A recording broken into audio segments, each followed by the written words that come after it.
आवाज़ RKC channel में आपका एक बार फिर से स्वागत है। दुनिया में किसी भी देश में कुछ भी हो, अमेरिका उसमें जरूर कूदेगा और मानवाधिकार का मुद्दा उठाएगा। वहाँ के प्रशासन को नसीहत भी देगा।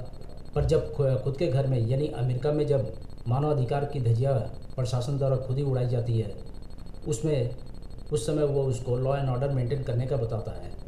हाँ, दुनिया के दूसरे देश जबकि इस मुद्दे पे बोलते हैं तो वो उसको पसंद भी नहीं करता है, यानी उसके इंटरनल मैटर में इंटरफेयर करना उसको पसंद नहीं है। ये उनकी मानसिकता को दर्शाता है। अमेरिका में लॉस एंजलिस में काउंटी का इलाका साउथ कैलिफोर्निया के 4000 वर्ग के मील में बसा हुआ है। यहाँ बड़े पैमाने पर अमेरिका के धन कुबेर रहते हैं। सारे बड़े पैसे वाले लोग इसी इलाके में रहते हैं। वहीं टेक सेक्टर समेत कई उद्योगों में काम करने वाले प्रवासी भी रहते हैं। इन लोगों में अधिकतर लोग गैर अमेरिकी हैं। लॉस एंजलिस शहर में ही हॉलीवुड भी है, जिसे आप अच्छी तरह से जानते भी हैं। इसके अलावा पॉश इलाका बेवरली हिल्स भी यही है। इस शहर में करीब 1 करोड़ लोग बसे हुए हैं, जो कैलिफोर्निया की आबादी का 27% हिस्सा है। इनमें भी 1/3 लोग ऐसे हैं जो किसी और देश में पैदा हुए थे लेकिन बाद में आकर अमेरिका में बसे हैं। लॉस एंजलिस में पिछले 4 दिन से प्रदर्शन हो रहे हैं। यह आप लोगों ने देखा भी होगा। विरोध प्रदर्शन इस बात को लेकर है कि लॉस एंजलिस में करीब 9 लाख प्रवासी ऐसे हैं जिनके पास उचित दस्तावेज नहीं है। इनके पास जरूरी दस्तावेजों की कमी होने से इन्हें बाहर निकलने का खतरा है। वहाँ का प्रशासन उन्हें बाहर निकाल सकता है, इस बात को उन्हें बहुत डर है। एक अनुमान के अनुसार लॉस एंजलिस में रहने वाले हर परिवार में किसी एक सदस्य के पास जरूरी दस्तावेज नहीं है या उसकी कमी है कह लीजिए। इन लोगों में ज़्यादातर संख्या लैटिन्स की है। बड़ी आबादी यहाँ ऐसी है जो घर में अंग्रेजी में बात नहीं करती। लैटिन समुदाय के जो लोग हैं ये घर में अपने इंग्लिश में बातचीत नहीं करते हैं। ये लोग स्पेनिश और दूसरे भाषा बोलते हैं। शुक्रवार को अमेरिका के इमिग्रेशन एंड कस्टम्स एनफोर्समेंट के अधिकारियों ने शहर के कई इलाकों में रेड मारी। छापामार एक्शन के दौरान दर्जनों लोगों को अरेस्ट भी कर लिया गया। इन गिरफ्तारियों के दौरान स्थानीय लोगों ने अपना गुस्से को जाहिर करते हुए इन टीमों की घेराबंदी भी की थी। यह रेड ऐसे इलाकों में ज़्यादा मारी गई जहां लैटिन मूल के लोगों की आबादी अधिक है। ये ट्रंप के प्रशासन का टारगेट एरिया भी है, टारगेट लोग भी हैं। उन्हें अवैध प्रवासी बताते हुए रेड मारी जा रही है। हजारों की संख्या में लोग सड़कों पर उतरकर डोनाल्ड ट्रंप के प्रशासन के खिलाफ प्रदर्शन कर रहे हैं। इसके विरोध में वो लोग रास्ते पे उतर आए हैं। लॉस एंजलिस में 4 दिनों से चल रही हिंसा में अब तक 2 लोगों की मौत की खबर अभी आई है।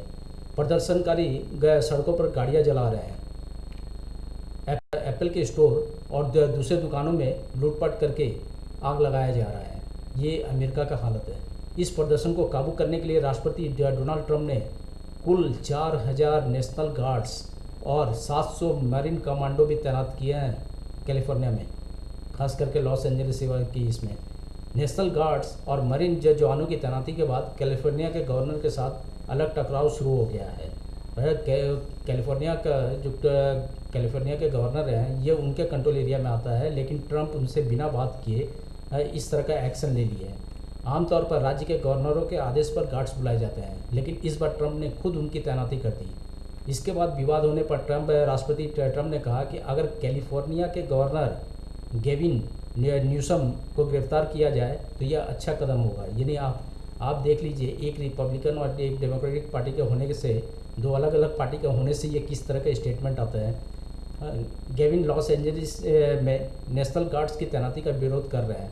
उनका कहना है कि इसके खिलाफ राज्य सरकार ट्रंप पर केस करेगी। AFP की रिपोर्ट के अनुसार लॉस एंजलिस की मेयर कैरन बॉस ने कई रातों से चल रही अशांति और तोड़फोड़ के बाद मंगलवार को शहर के मध्य क्षेत्र में रात भर कर्फ्यू की घोषणा कर दी। कर्फ्यू रात 8 बजे से सुबह 6 बजे तक लगाया जाएगा और कई दिनों तक लागू रह सकता है।